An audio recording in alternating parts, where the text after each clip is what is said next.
Hola, buen día. Bienvenidos a esta lectura del texto de Un Curso de Milagros. Aquí vamos a estar compartiendo y, y viendo qué nos trae de regalo este mensaje. Así es de que el día de hoy vamos, nos vamos al capítulo 3, la sección 2. Pues capítulo 3 es la percepción inocente. Y la sección 2, los milagros y la percepción verdadera. Así es que vamos a hacer una pequeña entrega, bueno, pequeña en cuanto a tiempo, pero gran entrega porque es de nuestra mente, es de nuestros pensamientos. Y, y los invito a que hagamos esto juntos, a cerrar nuestros ojos, a quietar nuestra mente, nuestros pensamientos y que nada externo nos, nos distraiga, nos perturbe nuestra mente, nos quite de ese estado de paz y sobre todo hacer un espacio. Al quitar pensamientos del pasado, dejamos ese espacio para poner y para reconocer nuestros pensamientos verdaderos y le permitimos al espíritu, acepto ser guiada, acepto reconocerme en el ser, volver a la unidad y que ese espacio que vamos dejando del pasado se llene con pensamientos afines al amor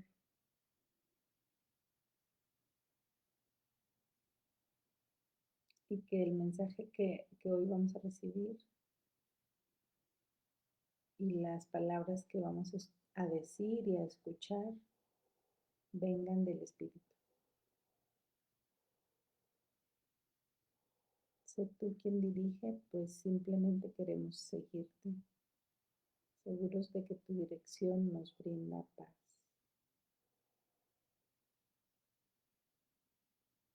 Aquí unidos en este círculo, volviendo a la unidad, reconociéndonos como uno solo.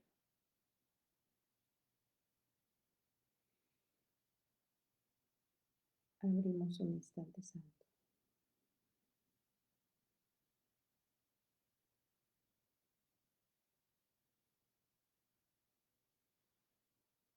Bienvenidos. Bueno,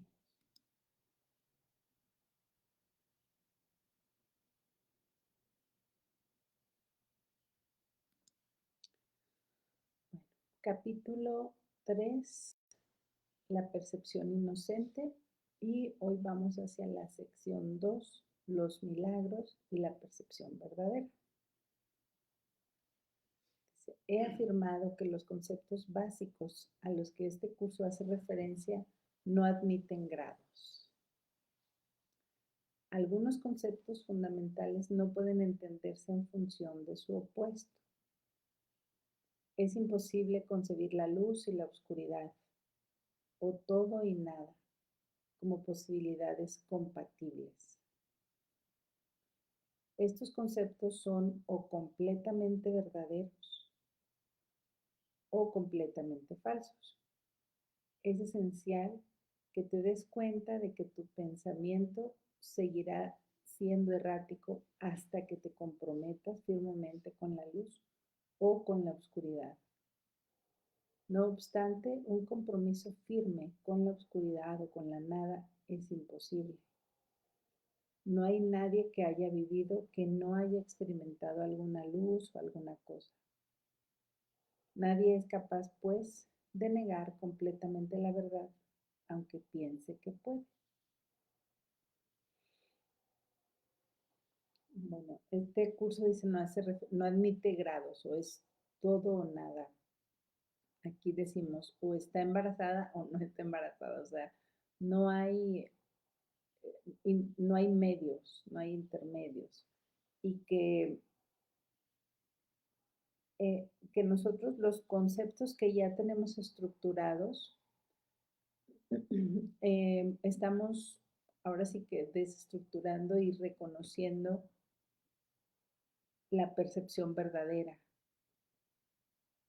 Entonces, nosotros tenemos que o debemos elegir, o sea, o la luz o la oscuridad.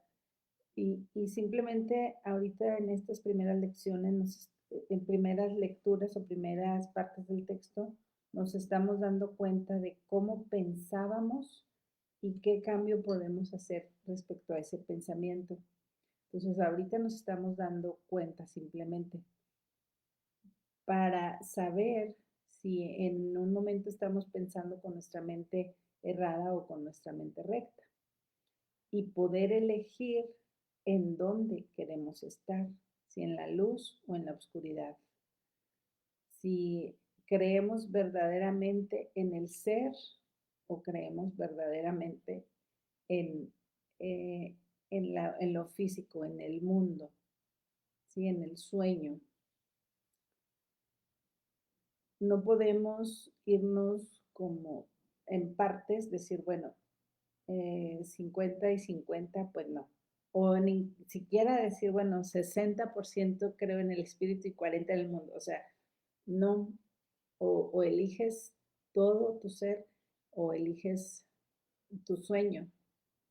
Sin embargo, esto, como lo hemos platicado, puedes ir por instantes. En un instante elijo. Y entre más estamos ahí, vamos viendo cómo ese estado de ser eh, nos da tanta paz que deseamos estar ahí más tiempo, porque para nosotros el tiempo es importante. Y algo muy interesante que nos dice y que nos recuerda, dice, no hay nadie que haya vivido, que no haya experimentado alguna luz o alguna cosa. Entonces, cuando ya tenemos esa inquietud y nos llega la información, la identificas totalmente, dices, sí, o sea, sí, sí, sí, estoy de acuerdo. Sin embargo, al creer más en el cuerpo que en el ser, pues tardamos algunos más, algunos menos en decidir estar en la luz. Entonces dice, nadie es capaz pues de negar completamente la verdad, aunque piense que puede. Entonces sí, al estar en el sueño, al estar en el mundo, pues creemos que podemos negar la verdad, sin embargo sabemos que hay algo en nosotros que no es de este mundo. Dice, la inocencia no es un atributo parcial, no es real hasta que es total.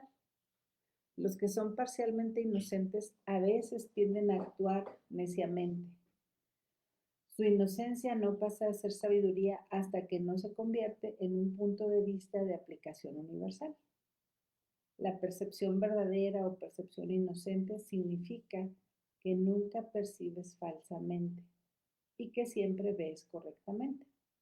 Dicho de una manera más llana, significa que nunca ves lo que no existe y siempre ves lo que sí existe.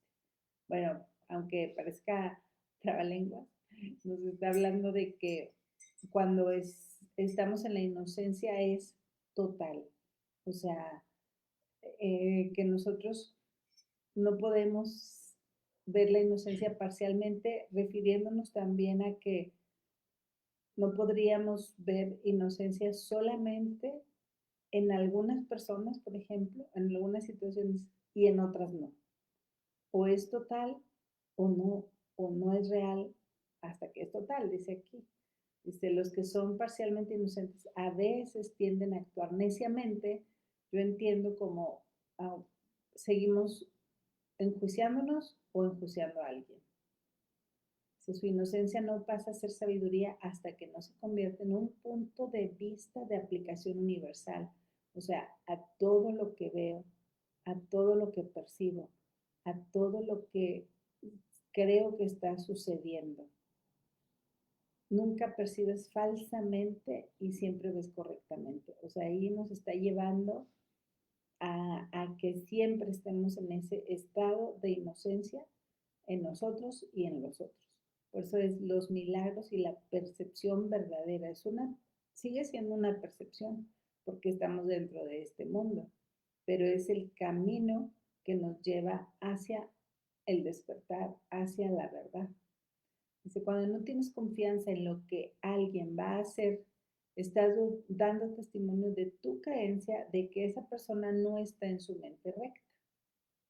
Difícilmente puede ser un marco de referencia basado en el milagro.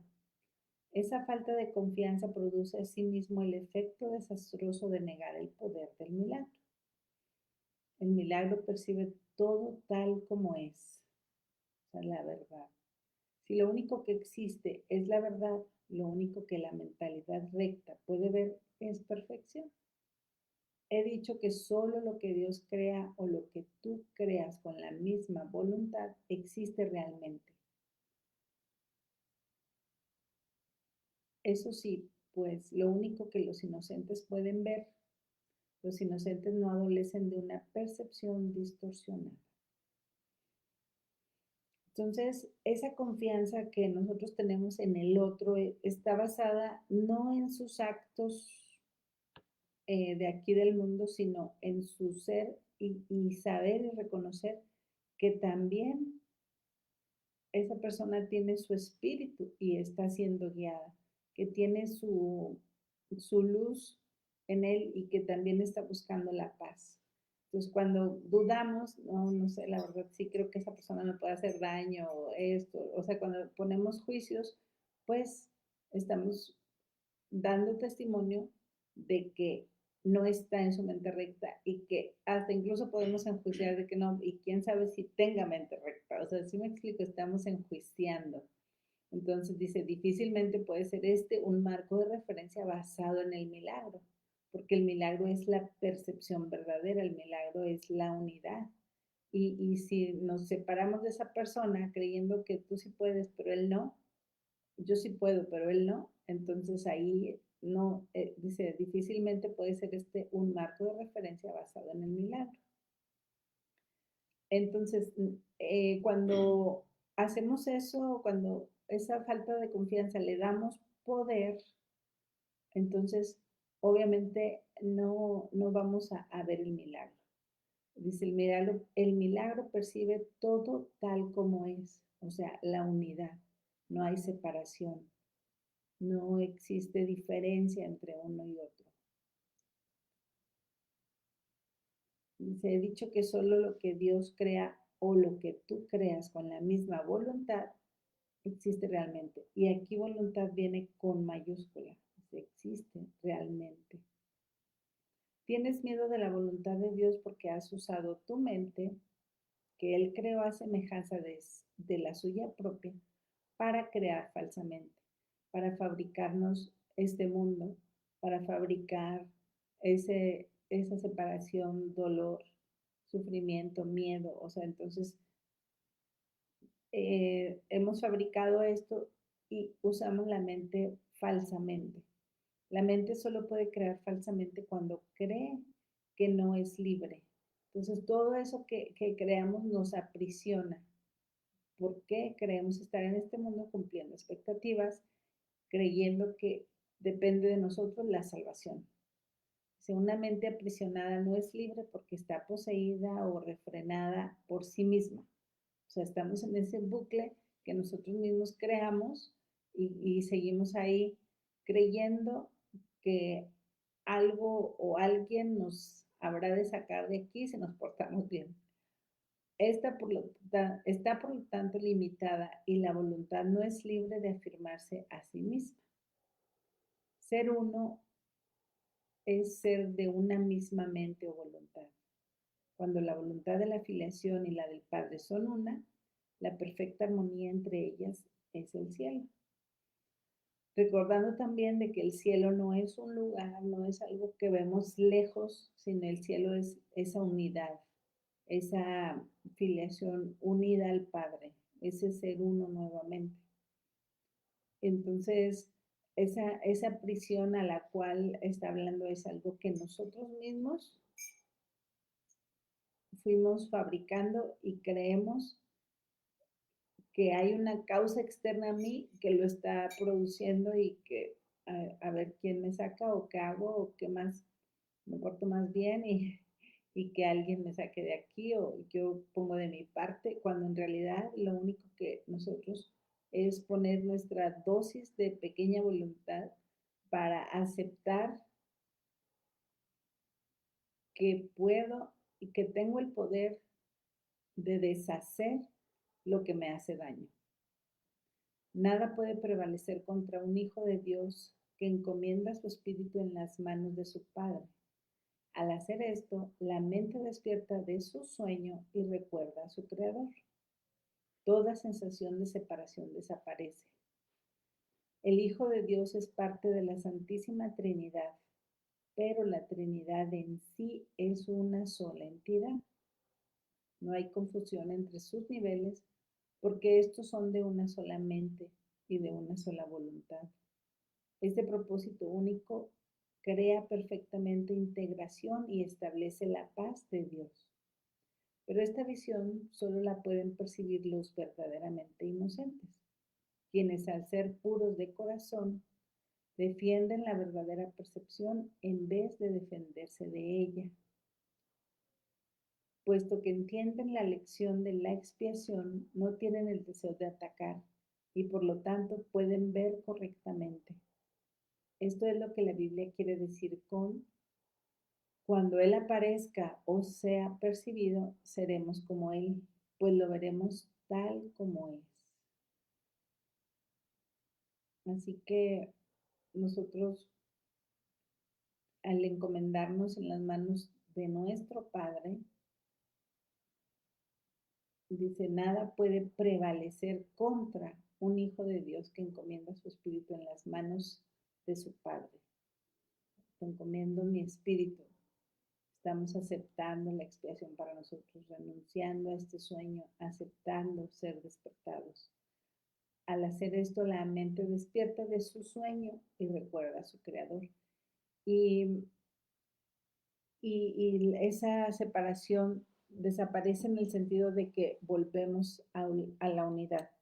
Y cuando habla aquí, el Hijo de Dios es parte de la Santísima Trinidad, pero la Trinidad en sí es una sola entidad. Nos está rectificando ahora sí que ese pensamiento o esa creencia o esa estructura que teníamos respecto a lo que es la Santísima Trinidad, Padre, Hijo, Espíritu Santo, y al menos yo tenía la creencia que ese Hijo se refería solamente a Jesús, cuando Jesús nos está diciendo que somos uno con Él. Entonces somos parte de esa Santísima Trinidad y que no hay confusión, dice, entre sus niveles. Se reconoce quién es el Padre, quién es el Hijo, pero que en la unidad es una mente, no hay tres mentes, es una sola. Y una sola voluntad que es la paz, que es la perfecta integración. Entonces dice, pero esta visión solo la pueden percibir los verdaderamente inocentes. ¿Quiénes son los verdaderamente inocentes? Quienes no juzgan al otro porque no te juzgas a ti. Donde ves inocencia porque te ves inocente. Donde no sientes ni deseo de atacar ni te sientes atacado. Dice, cuando Él aparezca, bueno, aquí también habla de una frase que viene en la Biblia, o sea, percibido, seremos como Él, pues lo veremos tal como Él es. ¿Y cómo va a ser si, y vamos a ser nosotros si nos creó a imagen y semejanza? Vamos a ser como Él y reconocer que nunca nos separamos, que simplemente nos quedamos dormidos. La manera de corregir las distorsiones es dejando de tener fe en ellas y depositándola únicamente en lo que es verdad. No puedes hacer que lo que no es verdad lo sea. No podemos hacer que las mentiras que nos inventamos sean verdad por mucho que creamos estarlas viendo y que nos basemos en nuestras percepciones o en nuestros sentidos para decir que es verdad. Dice, si estás dispuesto a aceptar aquello que es verdad, en todo lo que percibes, dejas que sea verdad para ti. Entonces, todo lo que percibes, todas las personas, la verdad supera todo error. Se fijan que no nos habla nunca más de pecado, sino un error que podemos corregir. Y aquellos que viven inmersos en el error y en la vacuidad, jamás pueden encontrar consuelo duradero. Todo lo que este mundo nos da, así sea cierto placer o felicidad, es temporal. ¿Sí? Entonces, hay vacuidad, hay vacío, hay algo que no alcancé totalmente. O sea, sí me produjo felicidad, pero creí que era otra cosa. No encontramos la perfecta felicidad porque como hijos de Dios conocimos o conocemos la felicidad verdadera, el amor verdadero y sabemos cuando no estamos en eso. Y seguimos buscando, pero no sabemos en realidad qué estamos buscando. Dice, cuando percibes correctamente, cancelas tus percepciones falsas y las de los demás simultáneamente. Y recuerden que esto es una elección, no es algo que, bueno, a ver si se me da, a ver si logro hacerlo o no. O sea, es una decisión, percibir correctamente esas, y cancelamos esas percepciones falsas y la de los demás también. Vemos la inocencia en el otro, aunque él esté creyendo todo el sueño, pero dices, no es así. Puesto que los ves tal como son, les ofreces tu aceptación de su verdad para que ellos puedan aceptarla en sí mismos. Esta es la curación que el milagro produce. Entonces, es una cuestión de nosotros aceptar aquello que es verdad en todo lo que vemos. Detrás de eso que creo estar viendo, de esta pantalla, de este micrófono, de esto, está la verdad y deseo verla y quiero verla. Y como veíamos antes también, y es lo único que deseo. Esto es lo que nos comparte la sección 2, los milagros y la percepción verdadera. Así es de que percibir es parte de este mundo, sin embargo, percibir correctamente es parte de estar en nuestra mente recta. Al dividirse, al separarse, la mente uno es cuando estamos con Dios. La mente dos es lo que hay aquí. Y en esa mente dos está la mente recta y la mente errada. Y nosotros somos el tomador de decisiones con qué mente quiero percibir, con qué mente quiero pensar de los demás y con qué quiero enjuiciar. O sea, un juicio con mi mente recta es que eres inocente, soy inocente. Y un juicio con mi mente errada busco culpabilidad. Entonces nos está diciendo, si estás dispuesto a aceptar aquello que es verdad en todo lo que percibes, o sea, en este mundo, dejas que sea verdad para ti. Yo acepto que eres inocente y le estás recordando al otro que lo es a través de tu pensamiento, de ese juicio con, con tu mente recta. Y simplemente es una elección. Muy bien. Dice, esta es la curación que el milagro produce. Y curar, estamos hablando también que es en sí curarnos de la creencia de que estamos aquí. No estamos hablando de una enfermedad, es diferente. Bueno, pues aquí se queda este tema. Buen día, Ángel. Saludos. Gracias y nos vemos mañana.